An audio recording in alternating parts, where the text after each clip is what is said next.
وحده لا شريك له وأشهد أن محمدا عبده ورسوله لا نبي بعده. اللهم صل وسلم على محمد وعلى آله وأصحابه أجمعين. أعوذ بالله من الشيطان الرجيم. بسم الله الرحمن الرحيم. ثم لتسألن يومئذ عن النعيم. صدق الله العظيم. Kita bersyukur kepada Allah atas segala nikmat dan rezeki yang dilimpahkan dalam kehidupan ini. Mudah-mudahan setiap syukur yang kita lakukan selalu mendatangkan keberkahan di dalam kehidupan kita ini. Salawat dan salam kita sampaikan juga untuk junjungan kita Rasulullah Sallallahu Alaihi Wasallam. Bapak-bapak, ibu-ibu, jamaah zuhur yang dimuliakan Allah. Kalau kita lihat dari sisi akidah, bahwa setiap makhluk tidak bisa dilepaskan kebergantungannya kepada Allah Subhanahu wa taala. Dan Allah merupakan zat yang telah mempersiapkan segala fasilitas hidup, segala kemudahan hidup,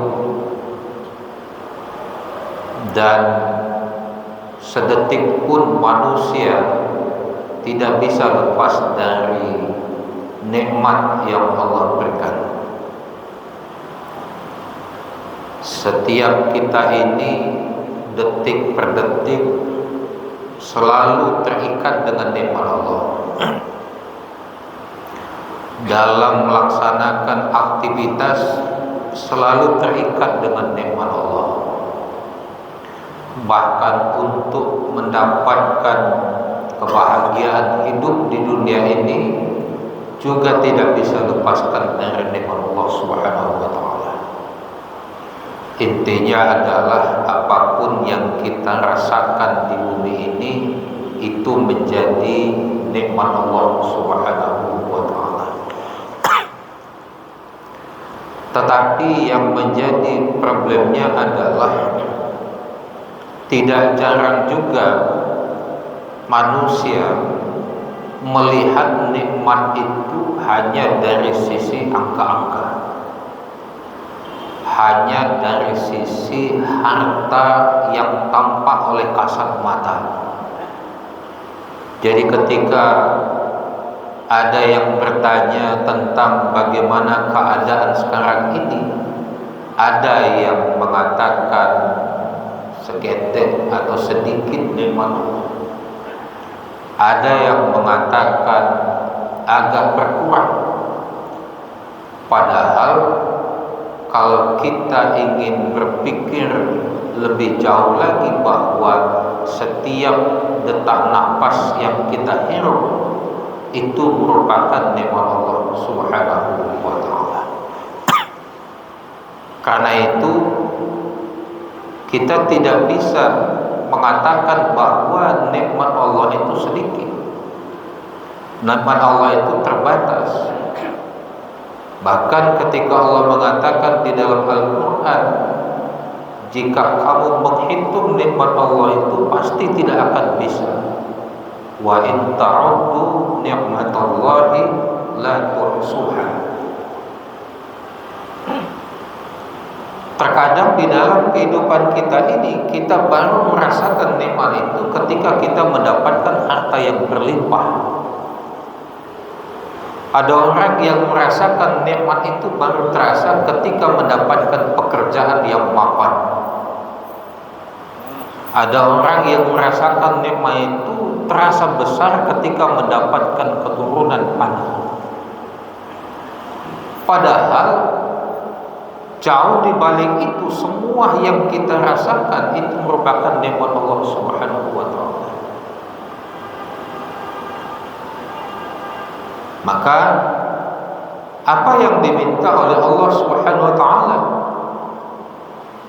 maka yang diminta itu adalah satu saja, mensyukurinya.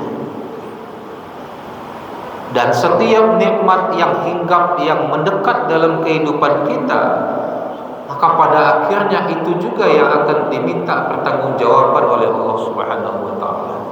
Summa la tus'alunna yawma idzin 'anil na'im. Kemudian akan kami tanya, akan kami minta pertanggungjawaban 'anil na'im, terhadap nikmat-nikmat yang diberikan itu. Umur kita, nikmat Allah, itu akan diminta pertanggungjawabannya. Kesehatan kita, nikmat Allah, itu akan diminta pertanggungjawabannya. Bahkan keahlian kita, profesi kita, yang itu juga merupakan nikmat Allah, akan diminta pertanggungjawabannya. Summa la tus'alunna yawma idzin 'anil na'im. Kenapa demikian? Karena nikmat itu diturunkan, dia menjadi ujian, dia menjadi alat. Apakah dengan nikmat tersebut kita sebagai hamba bisa mendekatkan diri kepada zat yang pemilik nikmat, atau justru engkar terhadap pemilik nikmat? Orang yang bisa memanfaatkan nikmat itu secara baik, maka itulah bentuk syukur kepada Allah. Orang yang menyalahgunakan nikmat itu dalam kehidupan, itulah bentuk kekufuran kepada Allah. La in syakartum la azidannakum wa la in kafartum inna 'adzabi lasyadid. Jika bersyukur terhadap nikmat Allah, maka ditambah. Tapi jika kufur, maka azab. Bapak Ibu jemaah zuhur yang dimuliakan Allah, Rasulullah Shallallahu Alaihi Wasallam pernah ditanya oleh Aisyah, wahai Nabi, kenapa kamu melaksanakan sholat begitu kuatnya, begitu tekunnya, padahal kamu sudah dijamin oleh Allah menjadi penghuni surga? Kenapa ibadahmu begitu kuatnya? Apa kata Rasulullah? Aisyah, tidak inginkah engkau aku ini menjadi hamba yang pandai bersyukur? Maka Rasulullah mencontohkan mensyukuri nikmat itu bukan karena sesuatu, tetapi mensyukuri nikmat itu menjadi bagian dari kepribadian Rasulullah. Karena itulah setiap mukmin, setiap muslim, dia mesti menjadikan syukur sebagai kepribadian dirinya. Ketika syukur itu menjadi kepribadian, dia terbuka, dia lapang menerima apa yang diberikan oleh Allah Subhanahu wa taala menjadi bagian anugerah dari Allah, dan itu dijadikan sebagai alat untuk mendekatkan dirinya kepada Allah Subhanahu wa taala. Maka kita hanya diberikan tugas oleh Allah untuk memanfaatkan nikmat sebaik-baiknya, karena itulah wujud syukur nikmat. Di samping itu, pada akhirnya setiap nikmat yang hinggap dalam kehidupan kita, setiap nikmat yang ada dalam diri kita, maka pada akhirnya akan diminta pertanggungjawaban oleh Allah Subhanahu wa taala. Mudah-mudahan setiap nikmat dan anugerah yang Allah berikan kepada kita dapat kita jadikan sebagai alat untuk lebih mendekatkan diri kita kepada Allah Subhanahu wa taala, bukan justru menjadi orang yang engkar di hadapan Allah Subhanahu wa taala. Lebih dan kurang mohon maaf. Wabillahi taufiq.